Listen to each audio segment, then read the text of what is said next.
오늘부터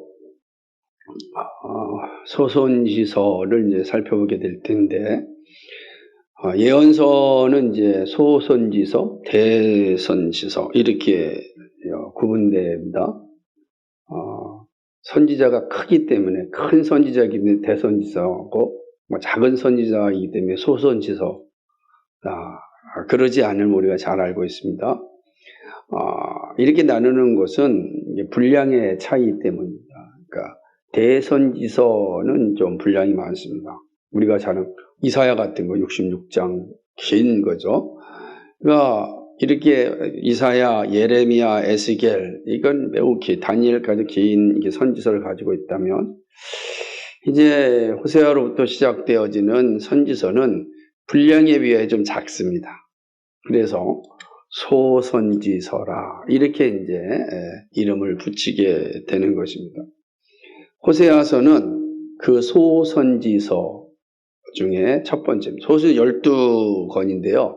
그 12권 중에 첫 번째 권이 바로 이 호세아서인 것입니다.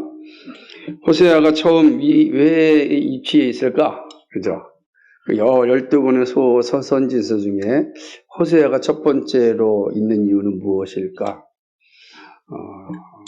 많은 학자들이 여러 가지 의견을 제시하고 있지만 다양한 겁니다. 하나로 공통된 건 별로 없는데, 그러나 많은 사람들이 호세아서가 첫 번째로 온 것은 아무래도 다른 선지서에 비해서 조금 더 양이 많으니까 앞에 기록되지 않았을까. 왜냐하면 이사야, 예레미야, 에스겔, 다니엘 다 양이 가장 많은데 점점점 줄어들잖아요. 그렇죠? 그 소선지서로 시작되는데 그 다음 줄어드는 게 소선지서니까, 호세아서니까 아마 그런 의미가 아닐까 이렇게 이제 생각을 하고 있습니다. 호세아서의 배경은 주전 8세기경이라고 할 수가 있는 것입니다. 그러니까 비슷한 시점에 이제 사역하였던 선지자들이 있는데, 그러니까 우리가 잘 알고 있는 이사야, 또 미가, 이 선지자, 이분들은 주로 남쪽 유다에서 이제 활동하였던 거고, 또 호세아와 함께 북이스라엘에서 활동했던 선지자 중에 한 사람은 아모스. 그러니까 동시대에 선지자의 직임을 받아서 사역하였던 분이 한 4분 정도 되는데, 그게 이제 아모스와 호세아 또는 이사야와 미가 선지자들이다라고 할 수 있어요. 그런데 이 4분의 공통점이 좀 있는데, 여러분이 한번 읽어보시면 알겠지만 이사야나 또 호세아나 미가나 아모스 되게 강한 성격을 가진 책입니다. 그러니까 아주 당시에 아주 강력하게 또 강하게 하나님의 말씀을 전하였던 그 선지자들입니다. 그럼 생각해 볼 수 있겠죠. 도대체 왜 이 시대는 이렇게 강한 선지자들이 활동하였을까? 반문에서 생각해 본다면 강한 선지자가 필요한 만큼 타락하였던 시대였다 라고 할 수 있습니다. 그러니까 이 시대가 정말 타락하였기 때문에 하나님께서 강력한 선지자를 통해서 그들의 죄를 아주 강력하게 질책하였다라고 이제 할 수가 있습니다. 이게 주전 8세기경입니다. 그러니까 BC 700년, 이때 700년대인데, 그러니까 이때가 이제 성경의 역사 가운데 아주 하나님께 또 가장 많이 대들었던 시대, 하나님께 등을 돌렸던 그런 시대, 임을 이제 보여줍니다. 그래서 하나님께서는 정말 강력한 선지자를 통하여서 그 시대에 하나님의 뜻을 명확하게 전하시기를 원하셨습니다. 그래서 이 시대에 사역하였던 선지자들은 아주 직설적인 그런 하나님의 말씀을 전합니다. 우리 잘 아는 건 아모스도 마찬가지고, 앞에 살펴보겠죠. 미가도 마찬가지고요. 그러니까 아모스서나 미가서에서는 아주 강력한 사회를 향한 그런 하나님의 말씀이 지금 선포되는 것을 이제 볼 수가 있습니다. 호세아서도 그런 흐름 가운데 함께하는 선지자라고 할 수가 있습니다. 특별히 호세아가 활동하였던 시대는 북이스라엘의 왕인 여로보암 2세 때입니다. 북이스라엘은 다른 나라, 남쪽 유다와 좀 다르게 계속되는 어떤 혁명을 통해서, 그렇죠? 왕권이 계속 바뀌는, 그리고 그 왕위가 매우 짧은 시기를 이제 가지게 됩니다. 그러니까 정통성이 좀 없기 때문에 이 북이스라엘은 계속해서 이렇게 왕권이 많이 바뀌게 됩니다. 그런데 그 가운데 여로보암 2세 때는 왕권이 좀 견고하였고 특별히 아주 부강한 그런 나라였습니다. 여로보암 2세인데 예후 왕가의 시대입니다. 예후 왕가의 시대이기 때문에 그래서 되게 중요하죠. 왜 예후 왕가의 시대라고 하는 건 앞으로 살펴보겠지만은 하나님의 말씀이 예언되었던 그런 시대의 가운데 포함되는 겁니다. 하나님께서 이 예후의 어떤 행위와 또 예후의 태도에 대해서 칭찬하시고 또 예후의 그런 피 흘림에 대해서 책망하시면서 예후에게는 심판을 내리지 않겠지만 4대 후에 심판하시겠다 이렇게 말씀하거든요. 그때 이제 3대가 여로보암 2세 때이고 4대가 스가랴입니다. 그러니까 이런 이제 모습들을 이제 좀 보게 되는. 그래서 여로보암 2세라고 하는 거 이스라엘의 그 역사에 있어서 예후의 왕가다라는 건 되게 중요합니다. 그래야만 여러분이 그 4절에 있는 것 이스라엘의 피를 예후의 집에 갚으며 라고 하는 것을 이해할 수가 있습니다. 오늘은 1절과 2절만 살펴볼 겁니다. 다음 주에 이제 3절부터 마지막 절을 살펴볼 텐데요. 오늘은 배경과 그 의미를 좀 살펴보고자 합니다. 그러니까 예후 왕가의 사람이다라는 걸 기억하셔야 됩니다. 남쪽 유다는 앞서 말씀드렸듯이 상당히 오랫동안 이어지는 역사를 이제 보게 됩니다. 남쪽 유다는 이제 예루살렘이 있고 그 예루살렘 성전이 있습니다. 그래서 매우 정통성을 가지고 있습니다. 근데 그뿐만 아니라 남쪽 유다의 왕조들도 긴 시간 동안 통치를 하였기 때문에 그리고 뭐 쿠데타를 통해서 왕권이 바뀌는 것이 아니고 대를 이어서 계속해서 왕위가 계승되었기 때문에 그만큼 정통성을 가지고 있는 그런 나라였습니다. 반면에 북이스라엘은 그러지 않습니다. 마냥 다양한 사람들이 쿠데타를 통하여서 왕권을 이어가는 것이기 때문에 정통성의 측면에서도 사실은 북이스라엘은 떨어져 있음을 이제 보게 됩니다. 그런데 이런 북이스라엘 역사 가운데 이 여로보암 2세, 다시 호세아 선지자가 사역하였던 여로보암 2세의 통치 시대는 그 어떤 시대보다 가장 부강하였습니다. 부유하였습니다. 이 시대, 그러니까 부강하고 부유하다. 그런데 정통성이 없는 그런 나라, 그럼 뭐가 떠오르겠습니까? 이 부강과 부유함이 하나님을 섬기고 하나님을 영화롭게 하는 삶이 아니고 우상숭배에 빠지고 쾌락과 그런 허영에 빠져 있는 시대임을 이게 암시하고 있지 않겠습니까? 그런 모습들이 실제로 여로보암 2세 통치 시대에 나타나고 있는 것을 보게 됩니다. 특별히 여로보암 2세는 이 전쟁에 아주 능한 시대였습니다. 고대에서 전쟁에서 승리를 얻었다는 것은 그만큼 많은 전리품을 회수하였다는 것입니다. 그리고 전쟁에 승리하였다는 것은 내적으로는 어떻게 되겠죠?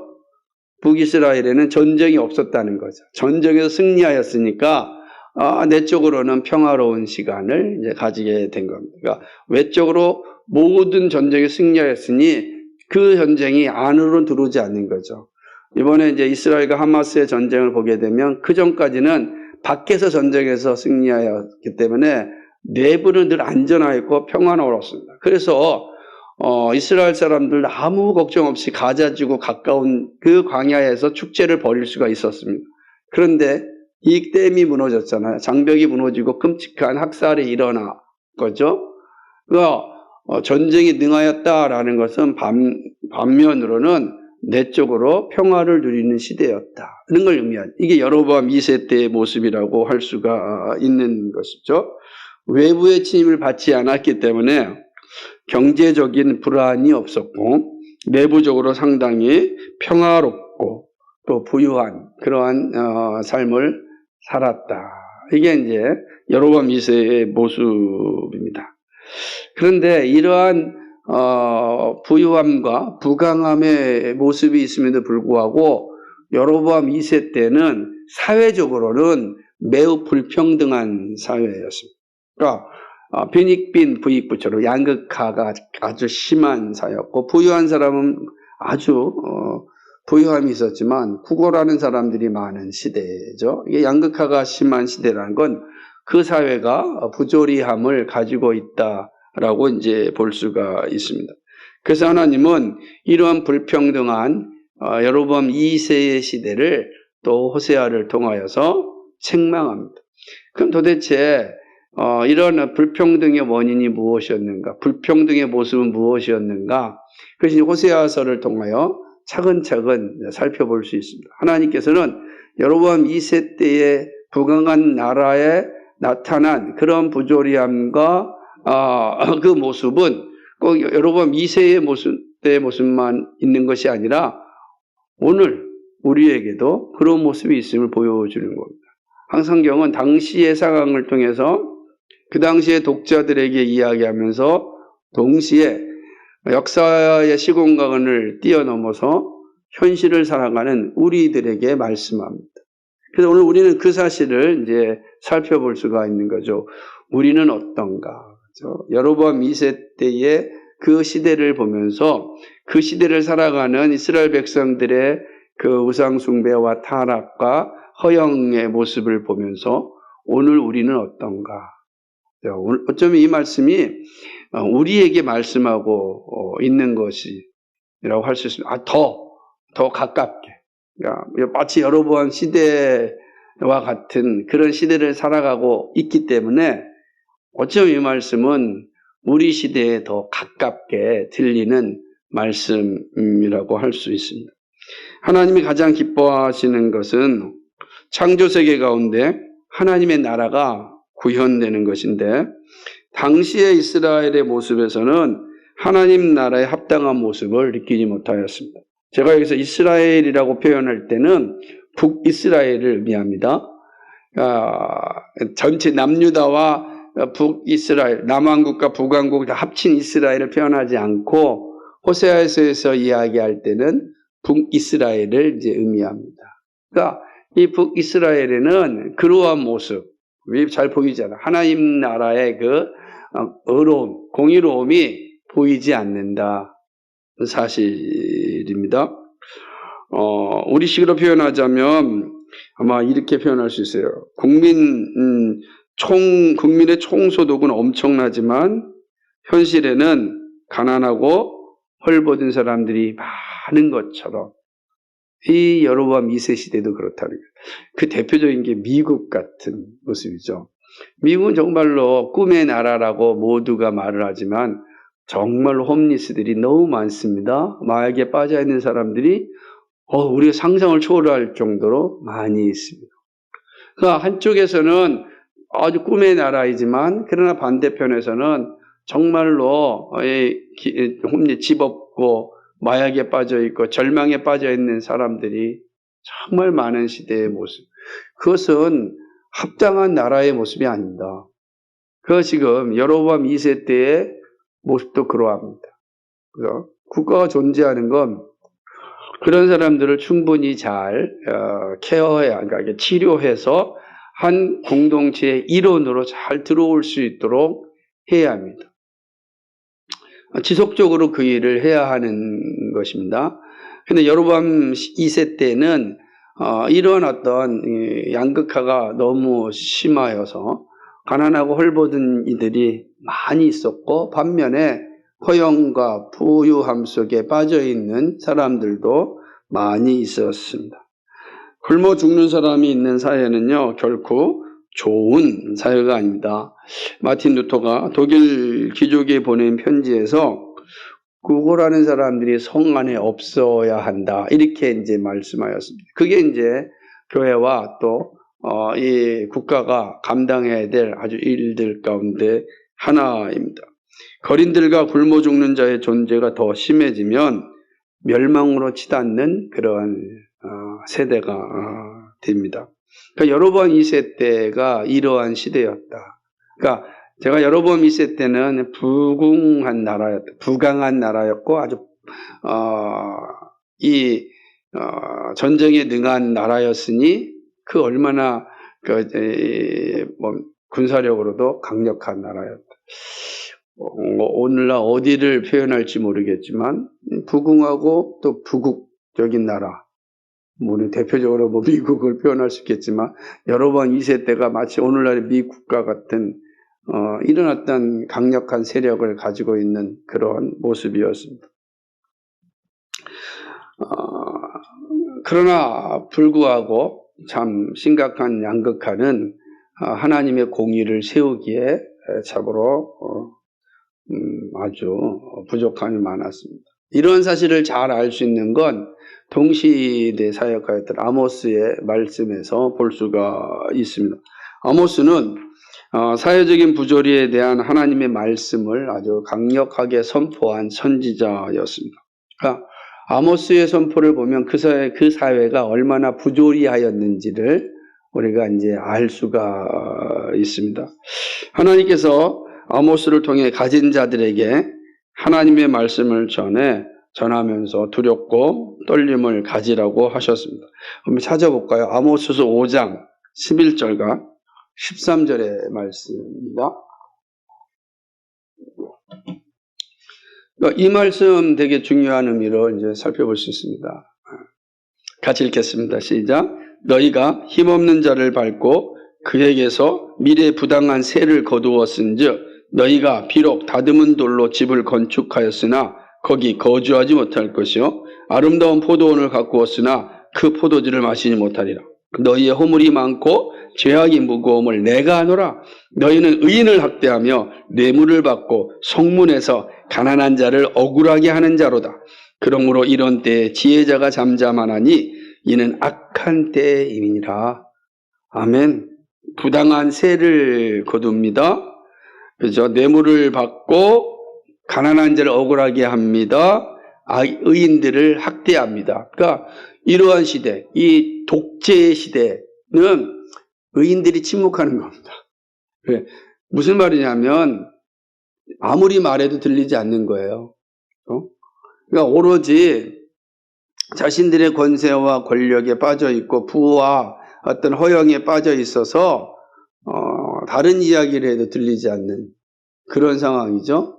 아모스가 같은 시대에 사역했던 선지자라 그랬잖아요. 그러니까 이 선지자가 선포한 이 말씀을 보면 정말 이 시대는 끔찍한 그런 모습을 가지고 있습니다. 이스라엘의 경제적 불평등과 부조리함에 대한 강력한 선포를 볼 수 있습니다. 이건 이제 아모스는 이러한 것에 대해 집중적으로 선포하였어요.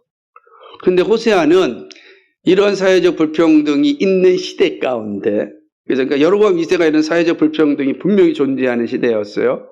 그런 시대 가운데 호세아는 아모스 선지자와 다른 말씀을 선포합니다. 그러니까 이게 이제 같은 시대에 아모스가 선포한 것과 또 같은 시대에 호세아가 선포한 내용이 다른데, 물론 같은 내용이에요. 같은 거지만 그 선포하는 방식이 다르게 됩니다. 그래서 뭐냐면,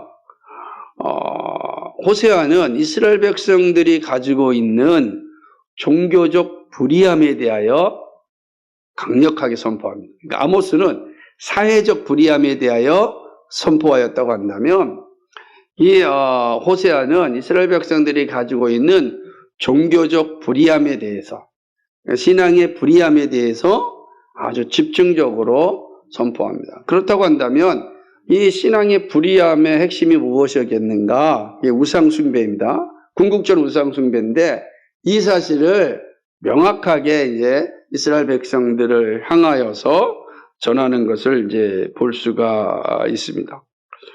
그리고 그들로 하여금 다시금 하나님 앞으로 돌아오기를 그렇게 선포한 것이 호세아 선지자의 그런 사명이었고 사역이었습니다. 그러니까 우리는 이 사실을 잘 기억하면서 나중에 이제 아모스서와 호세아가 같은 시대에 전한 사역이었지만 두 선지자를 통하여 하나님께서 주신 소명이 달랐고 그 사명의 방식도 달랐다. 그러나 그 같은 시대의 모습이에요. 그러니까 사회적 불이함은 결국 뭐예요? 종교적 불이함이고 종교적 불이함은 사회적 불이함을 가져온 겁니다. 그러나 핵심적으로 사역을 하였을 때 호세아서는 좀 더 종교적 불이함에 집중하여서 하나님의 메시지를 선포하였던 선지자라고 할 수가 있습니다.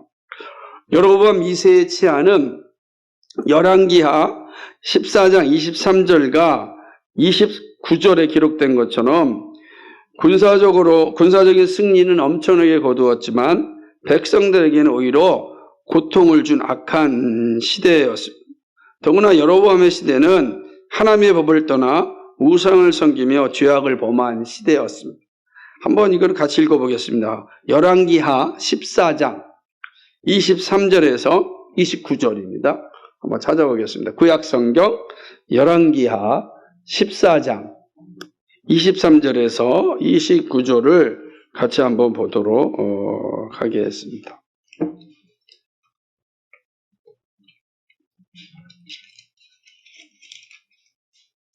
보셨습니까? 열왕기하 14장 23절 우리 한 절씩 교독할까요? 같이 읽을까요? 교독하겠습니다. 유다의 왕 요아스의 아들 아마샤 제15년에 이스라엘의 왕 요아스의 아들 여로보암이 사마리아에서 왕이 되어 41년간을 다스렸으며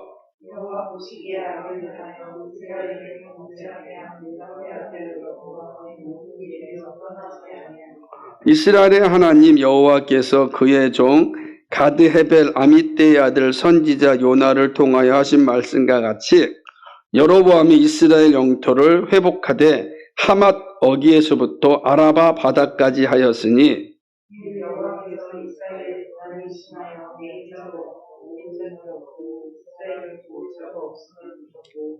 여호와께서 또 이스라엘의 이름을 천하에서 없이 하겠다고 아니하셨으므로 요아스의 아들 여로보암의 손으로 구원하심이었더라.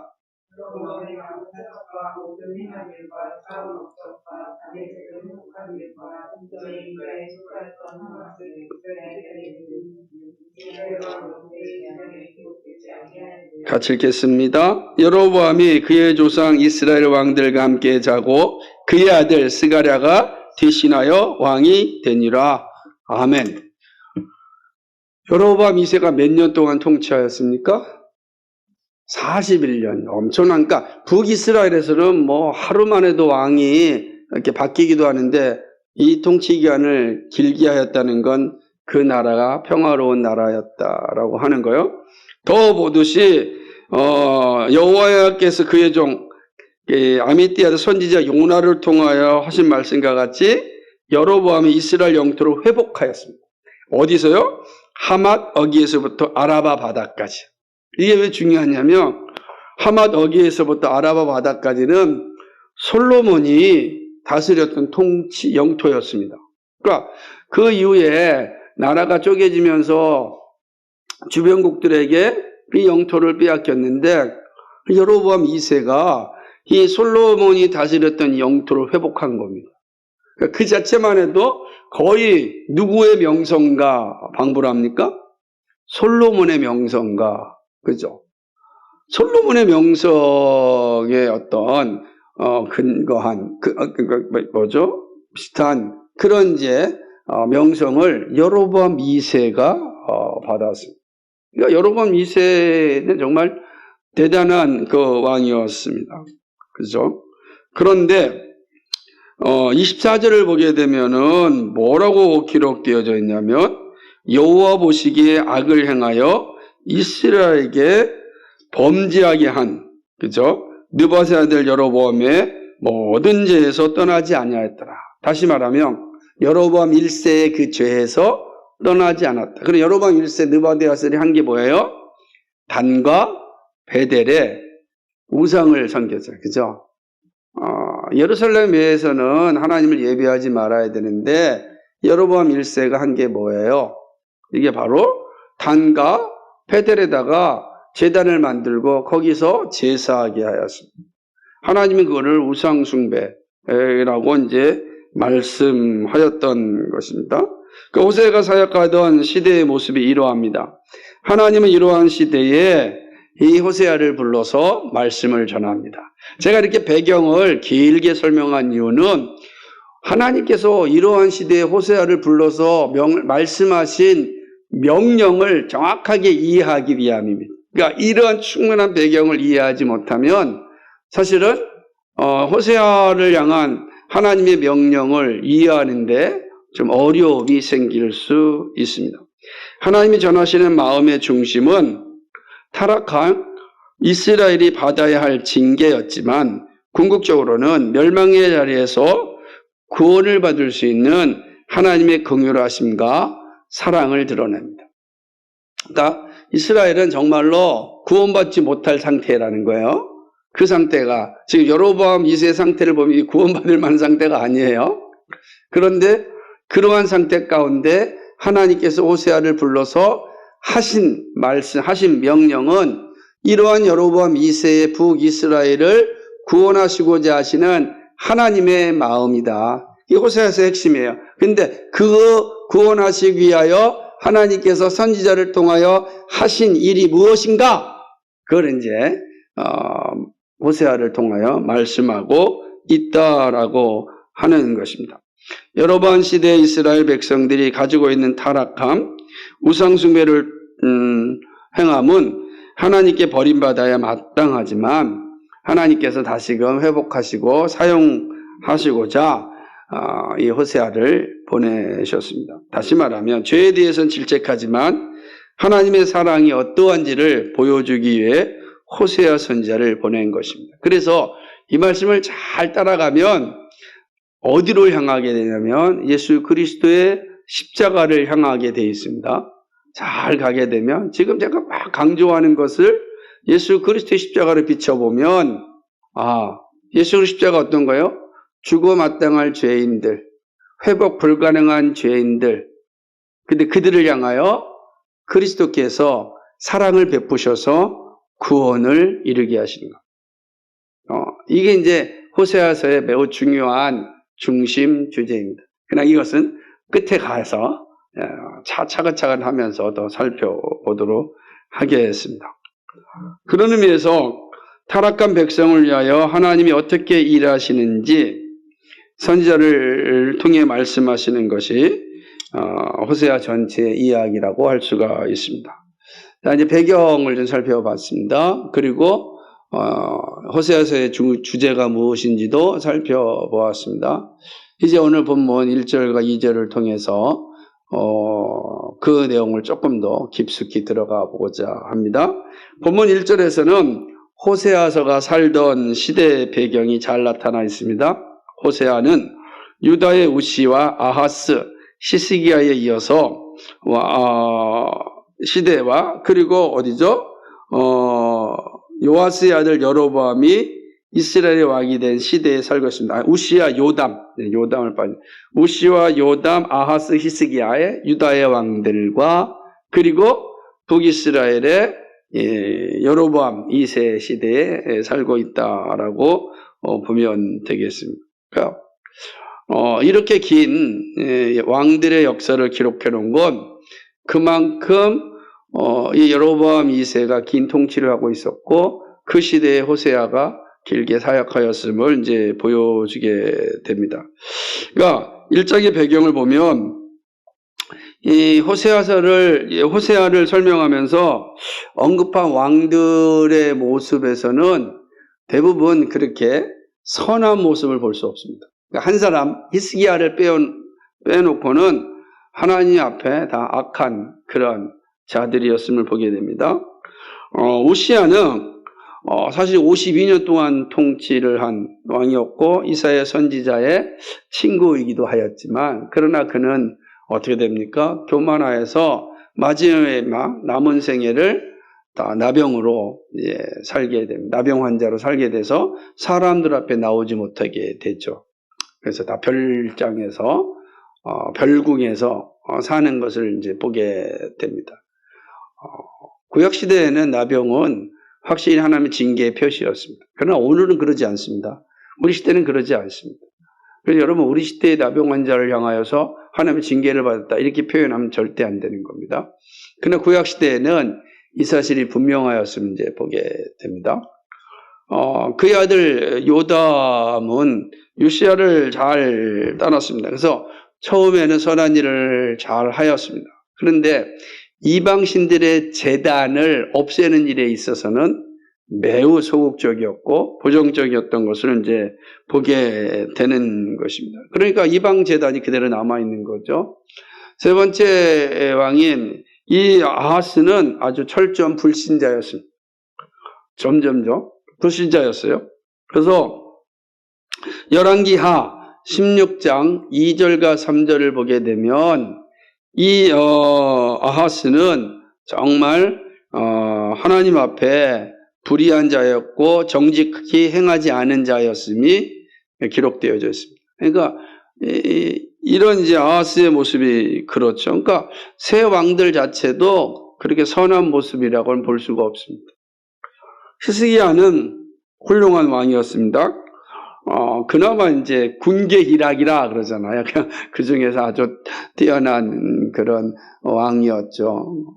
하나님 앞에. 그러나 히스기야도 사실을 보게 되면 잠시 교만하여서 참 안타까운 상황을 겪게 되지만 다시 회개하고 하나님의 은혜를 누리는 왕이 됩니다.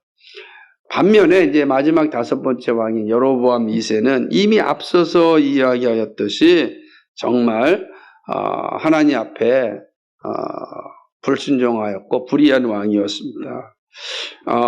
앞서서 우리가 읽었던 것처럼 열왕기하 14장 24절에 보게 되면 느밧의 아들 여로보암의 모든 죄에서 떠나지 아니하였다라고 이야기하였던 것처럼 지금 그 우상숭배의 죄에서 떠나지 않은 그러한 이 여로보암 2세를 볼 수가 있는 것입니다. 그러니까 이렇게 설명을 해도 보면 호세아 시대를 보게 되면 참 남쪽 유다나 북쪽 이스라엘이나 건강한 그런 시대는 아니었다.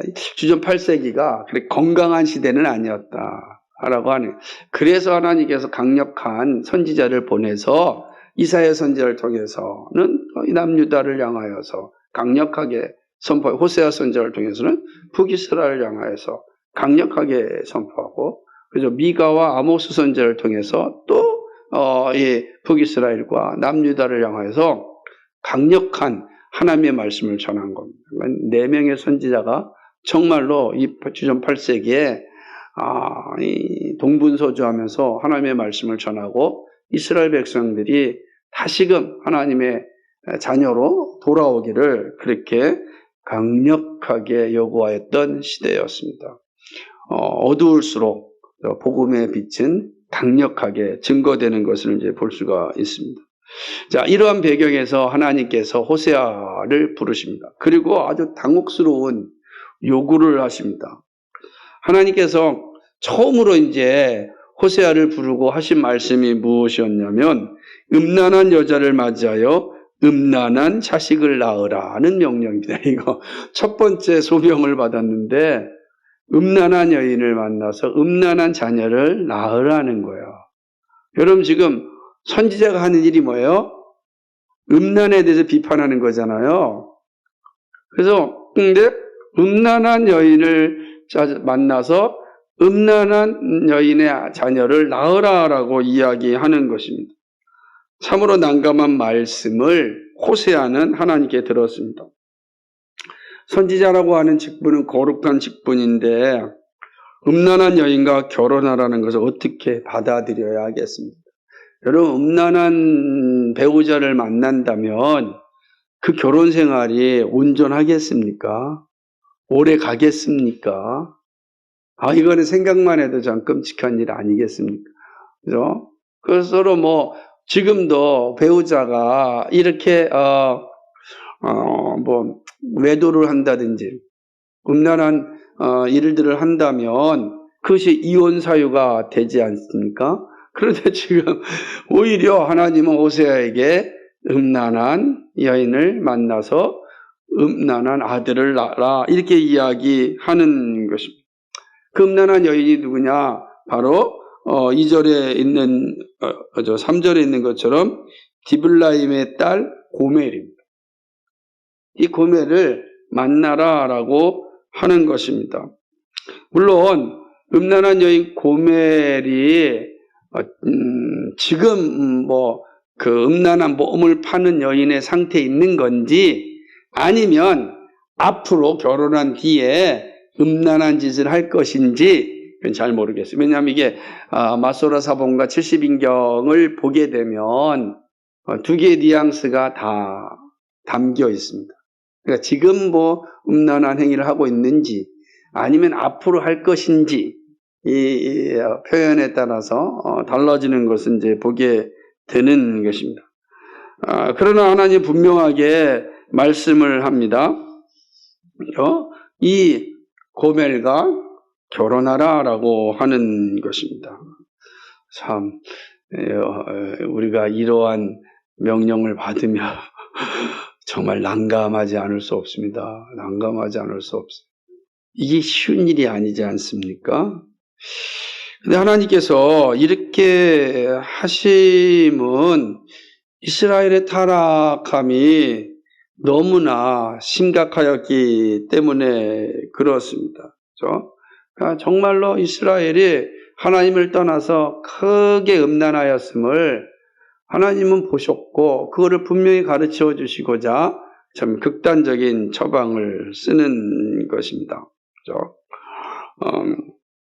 그래서 음란한 자녀라고 성경이 말할 때는 이 표현은 하나님을 떠난 사람들이라는 의미예요.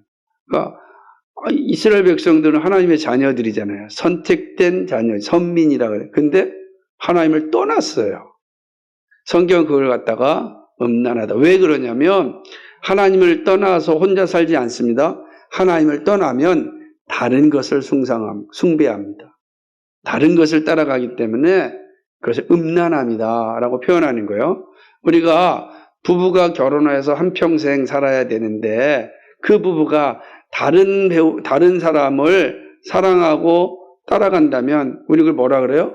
간음이라, 음란함이다.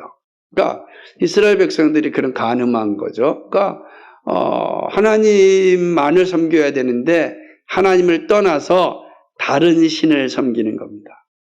그렇죠? 바알과 아세레상을 섬기는 우상 숭배의 자리에 떠나 그거를 음란이라 간음이라 이렇게 표현하는 것이죠. 왜냐하면 신랑 대신 다른 것을 섬기는 것, 신부 대신 다른 것을 섬기는 건 다 우리는 음란한 사람이라 표현을 하는 것과 같은 것입니다.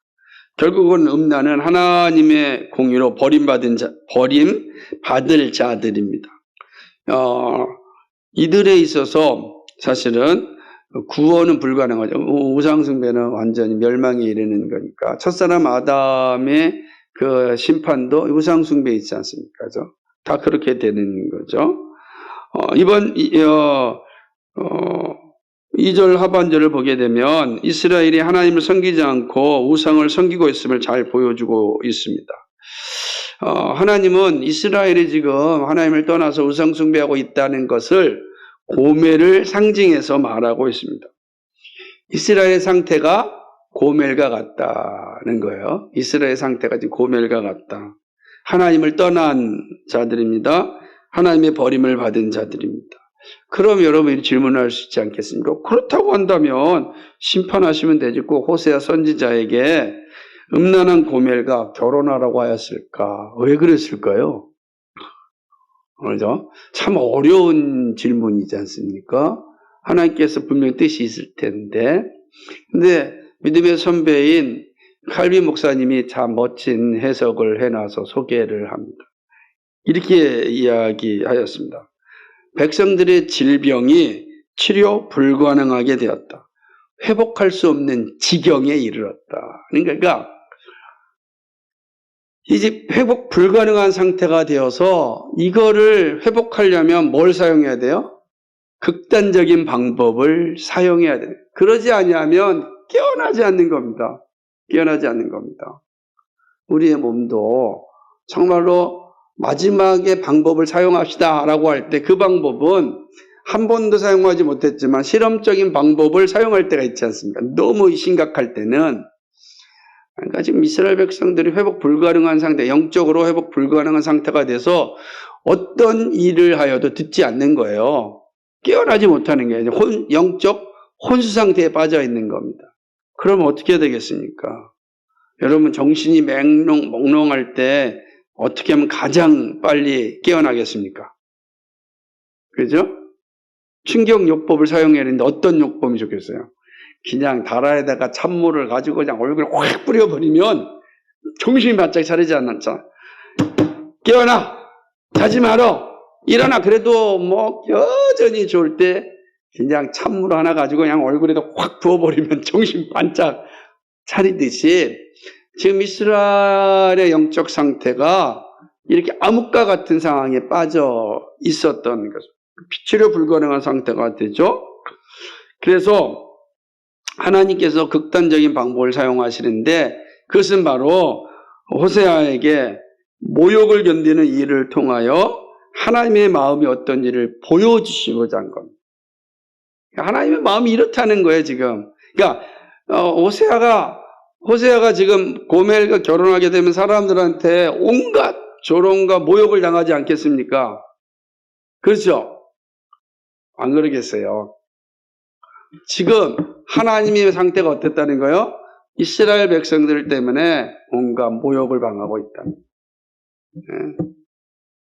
그거를 지금 호세아 선지자를 통하여서 하나님께서 자신의 마음을 보여주고 있다라고 할 수 있는 것입니다.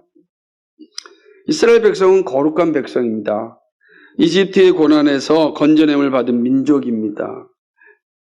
그 우상이 우글우글거리는 이집트에서 구원하여서 또 가나안의 모든 우상들을 다 물리치고 예루살렘에 거룩한 하나님의 성전을 세웠고 거룩하신 하나님만을 섬기게 하도록 부르셨습니다. 그런데 그들이 얼마 지나지 않아서 이집트 사람들과 같은 상황이 이르게 된 거예요.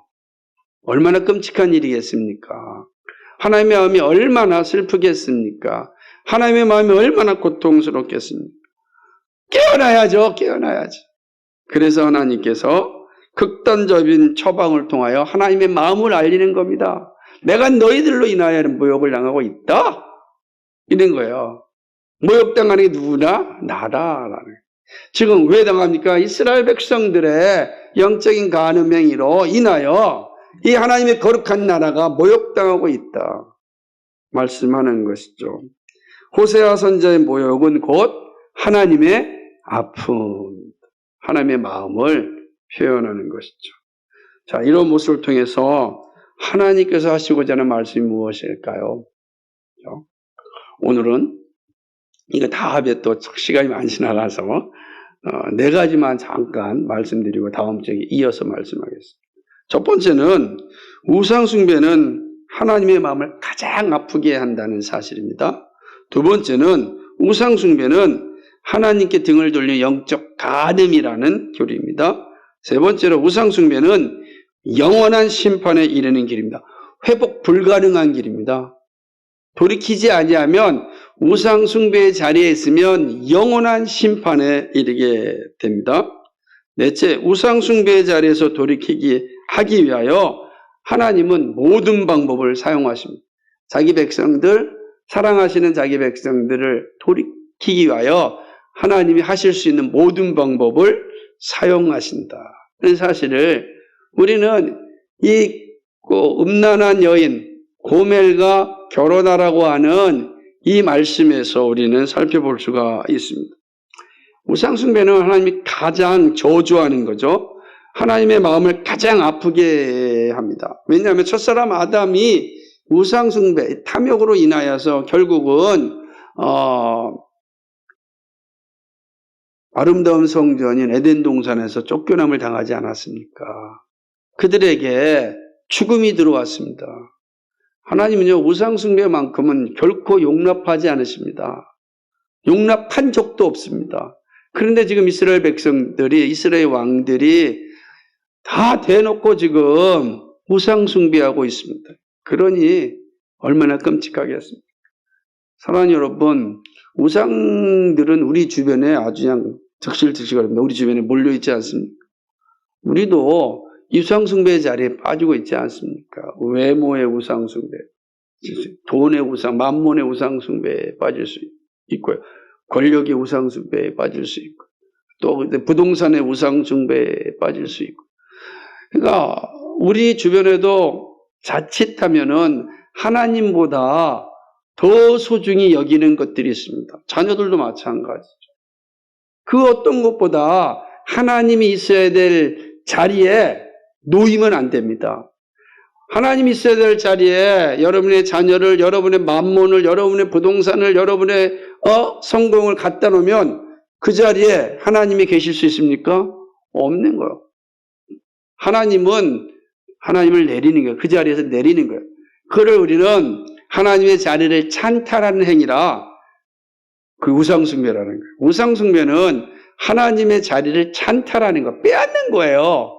그러니 하나님의 마음이 가장 아프죠. 내 사랑하는 자녀들에게 배척을 당하니 기분 좋으시겠습니까? 얼마나 마음이 아프겠습니까? 왜냐하면 왜 마음이 아프냐면 그 결과는 죽음이기 때문입니다.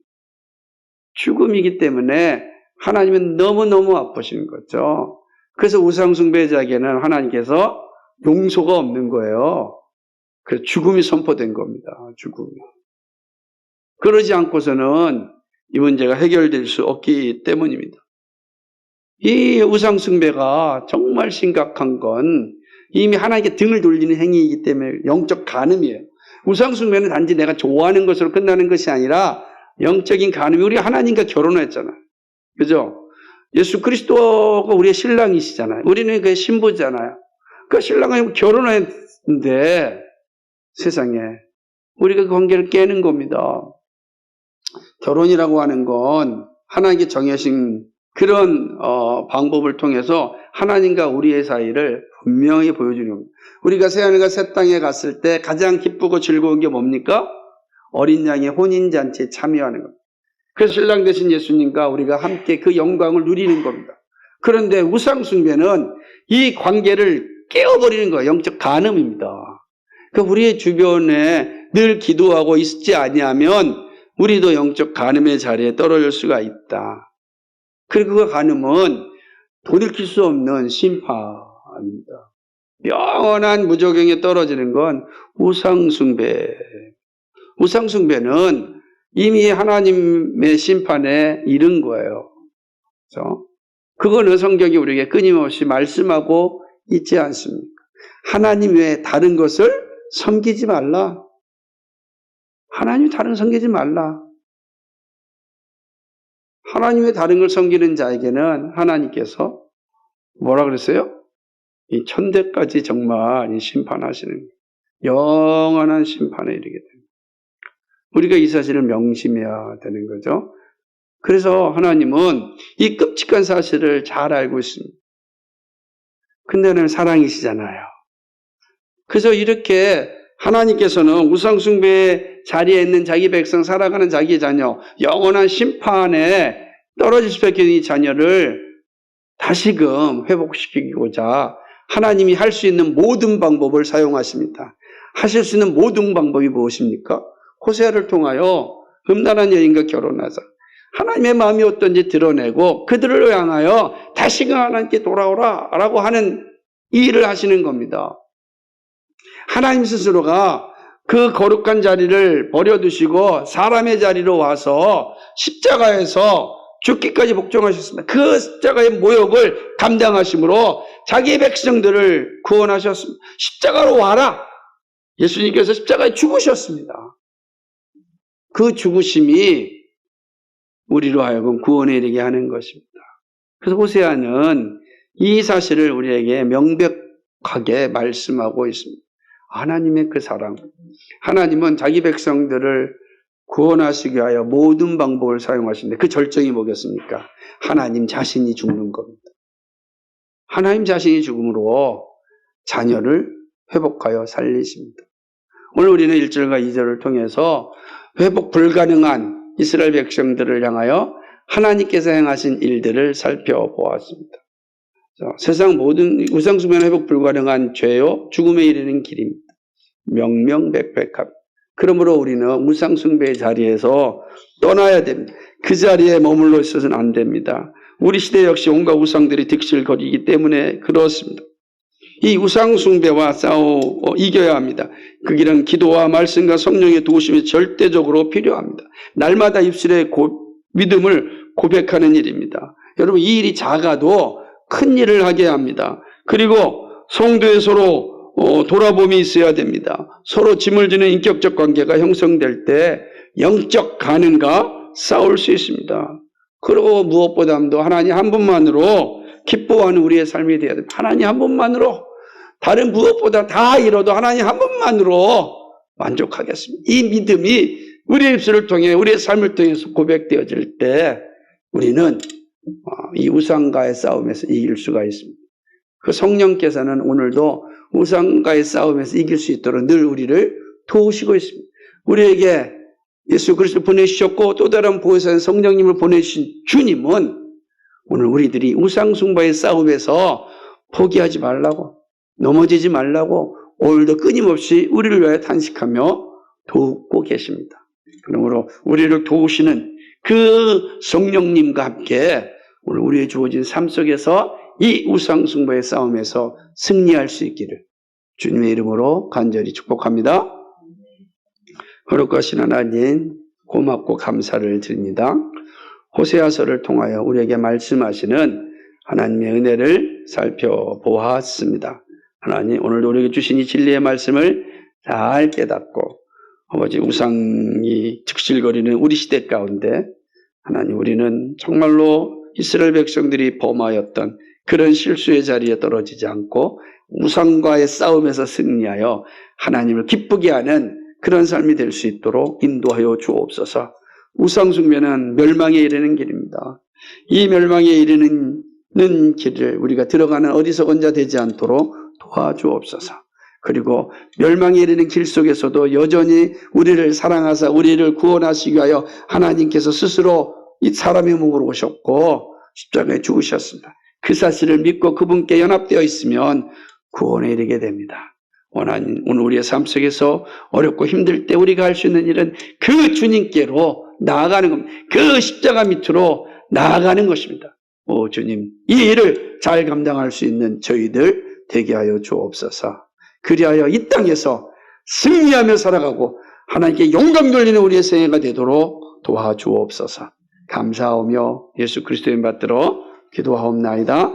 아멘.